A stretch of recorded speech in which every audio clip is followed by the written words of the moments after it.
Son las 8:09 de la mañana. Bueno, hay tantos temas en nuestra sociedad, en el debate de nuestras políticas públicas, que a veces corremos el riesgo de olvidar algunos que son cruciales.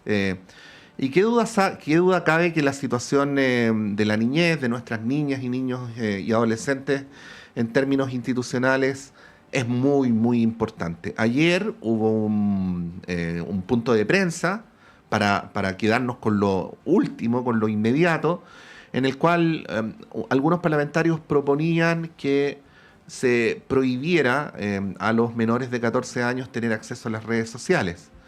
Y claro, nos preguntábamos cómo es que los mismos sectores que dicen que hasta el día en que una persona cumple 14 años no puede acceder a las redes sociales, inmediatamente al cumplirlos se pretende encarcelarlos si cometen delitos. Bueno, queremos hacer esta mirada más integral y por eso queremos agradecer mucho la presencia en nuestro noticiario del defensor de la niñez, Anuar Quesilla. Anuar, muy buenos días, gracias por este tiempo y por esta conversación. Hola Patricio, buenos días, un gusto saludarte.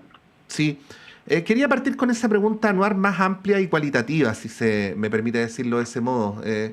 ¿Cómo ves tú que en general nuestro sistema político procesa la dimensión más integral del lugar que juegan los niños, niñas y adolescentes en nuestra comunidad, ¿no? O en nuestra sociedad? Y especialmente a partir de dilemas como este, ¿no? ¿Bajo qué parámetros uno considera que no son dignos de ciertas cosas y bajo qué otros parámetros se les considera responsables de otras cosas, ¿no?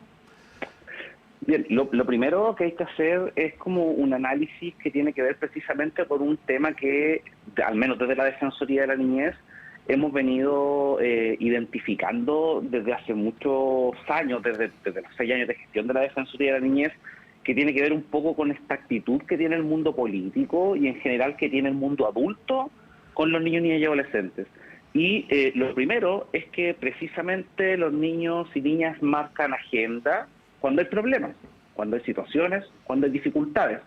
En situaciones de normalidad, cuando los niños y niñas no están frente a una situación compleja, cuando no hay muertes de niños y niñas, cuando no conocemos por la prensa ni por la opinión pública situaciones, por ejemplo, de explotación sexual, cuando no se producen cuestiones como estas iniciativas parlamentarias, de las que podemos hablar después, cuando eso no pasa, los niños y niñas están ausentes y son invisibles de la agenda pública.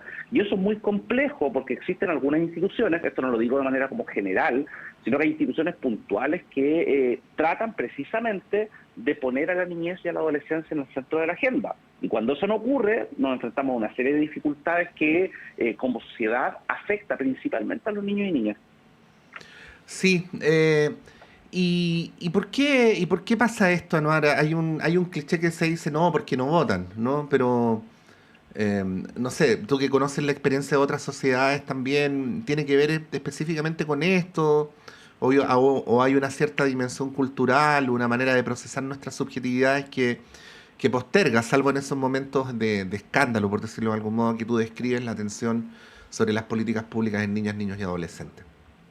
Sí, yo creo que por el hecho de que niños y niñas no tengan derecho a sufragio, es demasiado fácil la respuesta. O sea, efectivamente no lo tienen, pero eso no quiere decir que ese es el motivo necesariamente por el cual los niños, niñas y adolescentes están invisibilizados en contextos de normalidad. Sino que esto tiene que ver, como tú bien decías, Patricio, con cuestiones más asociadas a la idiosincrasia, a la cultura, y además también a una concepción de que los niños, niñas y adolescentes son vulnerables. Entonces, como los niños, niñas y adolescentes son vulnerables per se, requieren que solamente exista para ellos mecanismos y medidas dirigidas a protegerlos en estos contextos de vulnerabilidad. Y eso es falso, porque los niños, niñas y adolescentes per se no son vulnerables. Los niños, niñas y adolescentes son en primer lugar personas que son titulares de derechos, de todos los derechos, y cuya relevancia de la garantía de derechos cobra importancia no solamente en momentos de dificultades, sino que en circunstancias donde los niños y niñas no requieren ser protegidos, el Estado, la sociedad, las familias deben estar conscientes de que los niños y niñas deben poder ejercer sus derechos más allá de las medidas que el mundo adulto debe ejercer cuando tienen una dificultad para poder ejercerlos. Sí, en ese contexto, a ver, no se trata no se trata como de embestir contra los parlamentarios, Anuara. De repente creo que toda propuesta nos sirve para conversar, pero esta idea de que se legisle que los menores de 14 años no accedan a las redes sociales, entiendo que es para evitar su exposición a situaciones violentas, a malas influencias, en fin, pero si se piensa en una perspectiva más general, por un lado de cómo funciona la sociedad, pero por el otro lado también de cómo formamos, ¿no?, a quienes están en ese momento de sus vidas, ¿qué podrías decir? Mira, yo creo que a propósito de esta iniciativa de ley, y sin el afán de embestir, como tú dices, contra el mundo parlamentario, yo creo que acá lo que hay es una preocupación legítima por parte del mundo político y el mundo parlamentario. Y eso está dado, entre otras cosas, por distintas constataciones que hemos hecho desde la Defensoría de la Niñez en cuanto a la importancia de generar espacios seguros en el mundo digital.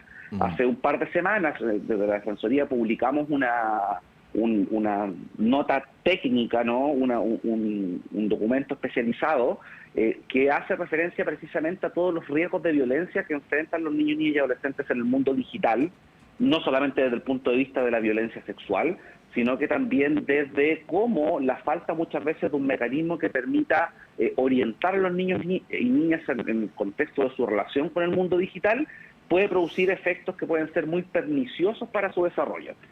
Porque esto es una realidad. Nosotros hemos visto, por ejemplo, en temas de explotación sexual, que junto con aumentar las cifras de explotación sexual contra niños y niñas en el contexto físico, también las cifras de explotación sexual por entornos digitales, por medios digitales, las cifras han subido. Las cifras de ciberbullying, ¿verdad?, y otras nuevas formas de violencia. Entonces, está bien esa preocupación.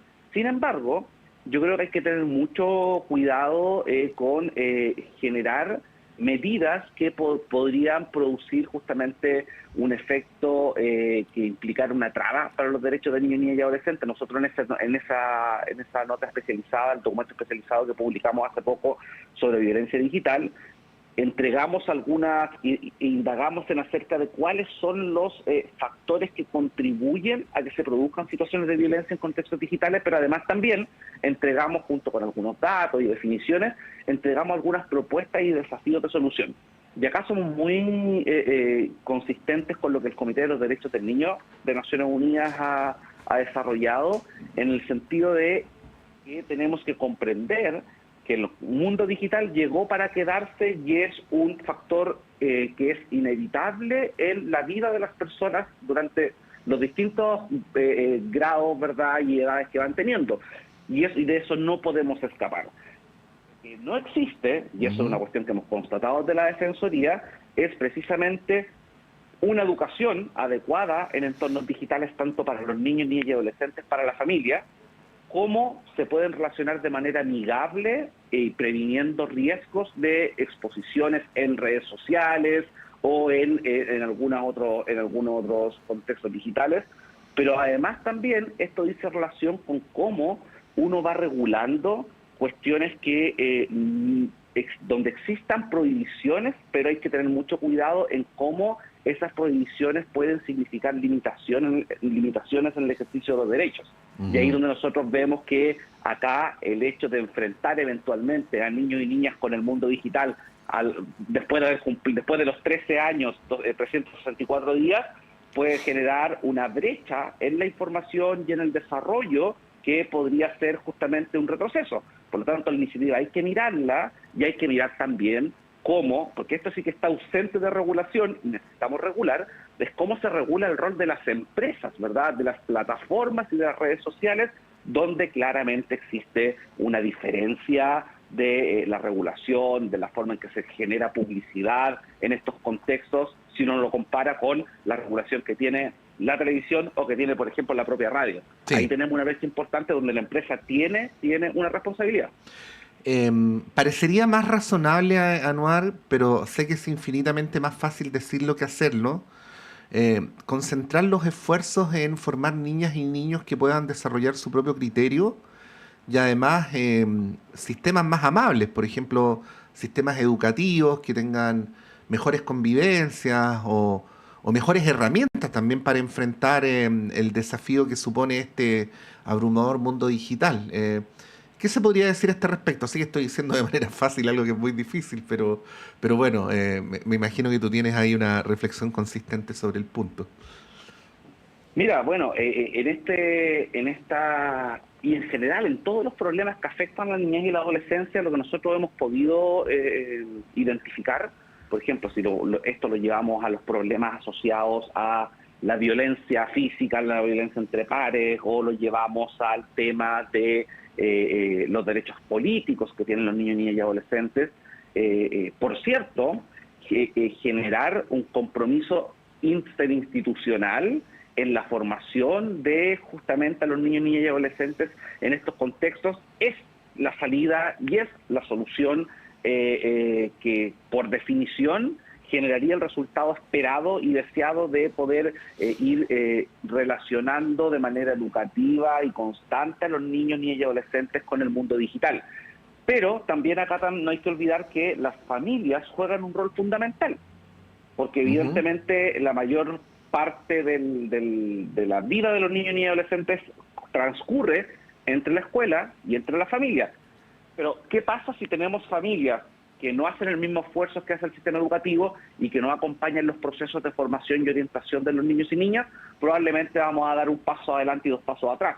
Por lo tanto, también es vital que exista un compromiso en cómo se acompaña a las familias, y cuando las familias no tengan herramientas para formar a los niños y niñas, el Estado debe proveer esas herramientas mediante distintos sistemas de apoyo, principalmente vinculados a la protección social. Sí. Yo sé que yo creo que estamos soñando muchas veces con este tema porque es muy difícil en estos contextos, porque hay ciertas prioridades asociadas a la violencia, asociadas a la seguridad, pero en definitiva cuando generamos estrategias para garantizar este tipo de cuestiones que son tan relevantes, no debemos olvidar que este es el camino correcto. Sí, estamos conversando con Anuar, que sigue defensor de la niñez. Y bueno, no queríamos dejar, Anuar, de preguntarte sobre estos hechos que impactan a la opinión pública, a la ciudadanía. Yo te confieso que de antemano preferiría que cuando se tratan temas dramáticos, como por ejemplo la muerte de un niño de 11 años hace poquitos días allá en Peñaflor, más allá de las coberturas, no sé cómo llamarlas, pero frívolas, ¿no? Como alarmistas, esa era la palabra que quería usar, pudiéramos ir a los temas de fondo, ¿no? Obviamente a todos nos impresiona que en una cancha de fútbol una persona de 18 mate a una de 11, pero bueno, ¿qué tenemos ahí? Salgamos de la conmoción y de algo tan terrible, ¿qué podríamos sacar en limpio en términos institucionales? Bien, este tema es una situación y un problema que no solamente hemos venido trabajando desde la Defensoría de la Niñez, a propósito de los lamentables fallecimientos de niños y niñas por armas de fuego y en el contexto de la crisis de seguridad, sino que es un tema que hemos venido mirando a través de otros derechos, ¿no? Es decir, o sea, cómo un niño o una niña terminan finalmente fallecidos o heridos, ¿verdad? Recordemos que antenoche también hubo un caso donde un adolescente de 16 años terminó baleado en la población de La Rincoya. Entonces, no cuenta como de un fallecimiento, pero en el contexto de la crisis de seguridad se da esta situación. Y la conclusión a la que hemos llegado es que, de manera muy preocupante, los niños, niñas y adolescentes se están quedando sin barrios. Ya no tienen, como tú bien dices, ¿verdad?, una cancha donde hacer deporte de manera segura y sin miedo a que te maten, no sin miedo a que haya una pelea como en los años 80 o en los 90, donde si uno se ponía a pelear en el contexto de un encuentro futbolístico, uno sabía que a lo más se podía llegar un golpe, ¿no?, en el contexto del deporte, ¿no? Ahora no, ahora el miedo es precisamente a que en el contexto de una pelea por una situación deportiva uno pueda terminar fallecido, porque hay armas, ¿no? Y lo otro es que además los niños, y eso también nos han dicho en distintas instancias con las que hemos conversado con una serie de niños y adolescentes, ya no sienten que los barrios son suyos, ya les da miedo salir a comprar el pan, salir del trayecto al colegio, acompañar a los papás, y eso es preocupante porque si nosotros nos fijamos en la cifra de los niños, ¿no?, porque terminamos muy mal el año, el año pasado, 2024, fallecieron 51 niños y niñas solamente por armas de fuego, por uso de armas de fuego. Y este año partimos. Eso es dato de ustedes, sí, cierto. Sí, este es un dato de la Defensoría de la Niñez que hemos sistematizado, pero la información viene y está disponible precisamente por la información oficial que levanta el Estado, ¿verdad? Sí. Que el Departamento de Estadísticas de Información de Salud del Ministerio, y que justamente también lo vamos analizando con los datos del Ministerio Público que están relacionados a los tipos de delitos que implica el uso, ¿verdad?, de armas de fuego. Entonces, si tú miras los datos, no sé, el año 2022 fallecieron 49 niños y niñas y adolescentes producto del uso de armas de fuego, el 2023 42, y el 2024, recién pasado, 51. La tendencia al alza desde el año 2017 a la fecha es bastante preocupante, si uno mira las cifras de los últimos 10 o 15 años. Entonces, cuando vemos esto, nosotros siempre nos preguntamos de la Defensoría cuál es la mejor estrategia para asegurar un barrio seguro a los niños, niñas y adolescentes. Y ahí se nos vienen como dos grandes cosas a la mente, ¿no? Lo primero es, bueno, ¿qué pasa con la política de seguridad? Y nosotros estamos conscientes que el gobierno, a través del Ministerio del Interior, está trabajando en la Política Nacional de Seguridad Pública. Nosotros hemos participado de la comité, ¿verdad? Somos una institución independiente del gobierno, pero estamos invitados como organismo observador en materia de derechos humanos. Y nosotros hemos hecho el punto que esta política tiene buenos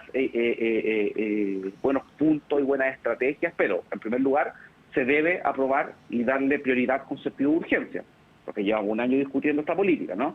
Y lo segundo es que si bien existe y valoramos desde la Defensoría de Niñas que esta política contenga un enfoque, y así lo contempla, en materia de niñez y adolescencia, nosotros creemos que ese enfoque hay que desarrollarlo, porque toda política de seguridad no solamente debe tener un impacto en los niños, niñas y adolescentes, sino que hay ciertas acciones de la política que deben partir específicamente desde la niñez. No sé si me entiendes. O sea, esto no es partir con el mundo útil lo que sobra para los niños, tiene que ser al revés.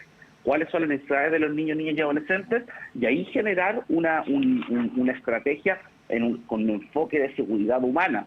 Anuar, un enfoque también de investigación. Sí, respecto a lo último que acabas de decir, ¿puedes poner para quienes nos están viendo y escuchando el ejemplo más didáctico o un ejemplo lo más didáctico posible de un tipo de política para este tema que parta desde los niños en vez de partir, citándote textual, de los adultos y lo que sobre para los niños?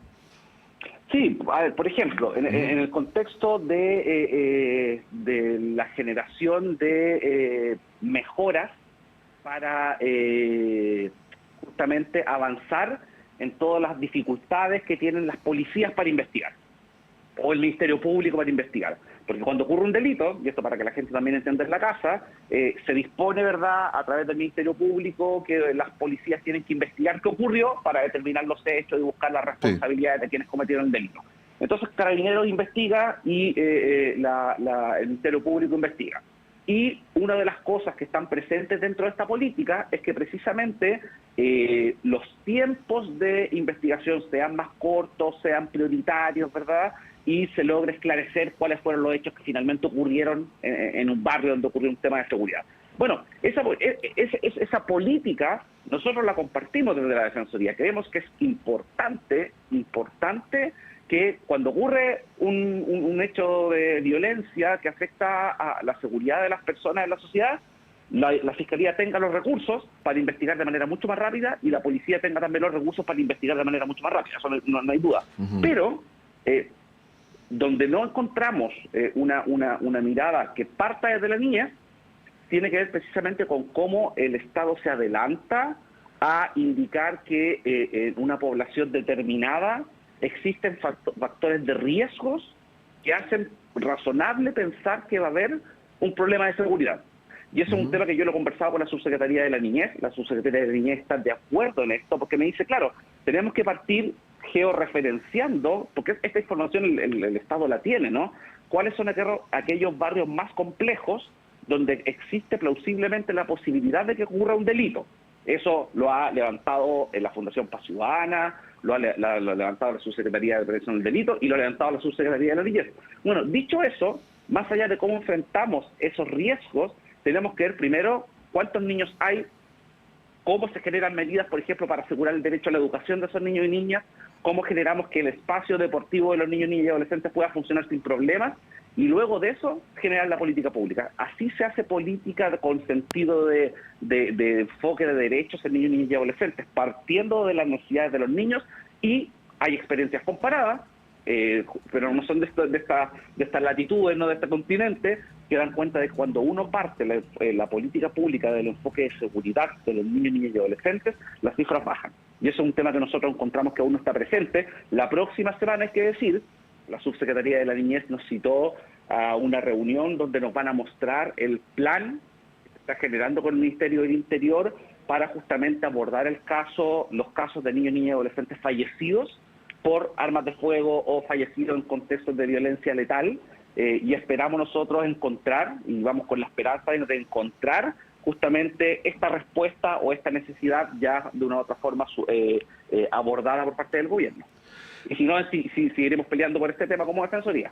Sí, tengo la impresión, Anuar, bueno, hemos llegado al final de la entrevista, simplemente como comentario final, tengo la impresión de que todavía tenemos que recorrer un largo trecho cultural para efectivamente darle una centralidad a la situación de los niños y adolescentes en nuestra sociedad. Me quedó ahí rebotando en la cabeza mucho esto que dijiste de políticas para los adultos y lo que sobre para los niños en general. Intuitivamente me tengo la impresión de que las políticas públicas son así, ¿no? Sí, claro. Entonces tenemos que hacer una transformación cultural bien grande para transformar las políticas públicas también. Sí, así es. Cosa además también de mirar los presupuestos, a propósito de los recortes presupuestarios, ley de presupuesto, probablemente vamos a hacer el análisis presupuestario. El Observatorio de Derechos de la Defensoría generalmente hace un seguimiento de cómo el presupuesto final de la República impacta en la niñez, pero ya podemos adelantar que al menos quienes tenemos un mandato en materia de niñez y adolescencia, salvo el Servicio de Protección Especializada, que me parece que es una muy buena noticia, pero la Subsecretaría de la Niñez, otros organismos que tienen mandato en materia de niñez y, por cierto, la Defensoría, nos hemos visto afectados por este recorte presupuestario. Y eso justamente comprueba en parte lo que hemos estado conversando acá. Anuar, que sí, defensor de la niñez, muchas gracias por esta conversación. Que tengas un buen día. Gracias, Patricio. Un placer hablar contigo. Que estés bien. Lo mismo digo. Son las 8:31, breve, alto y a la vuelta a nuestro panel de conversación.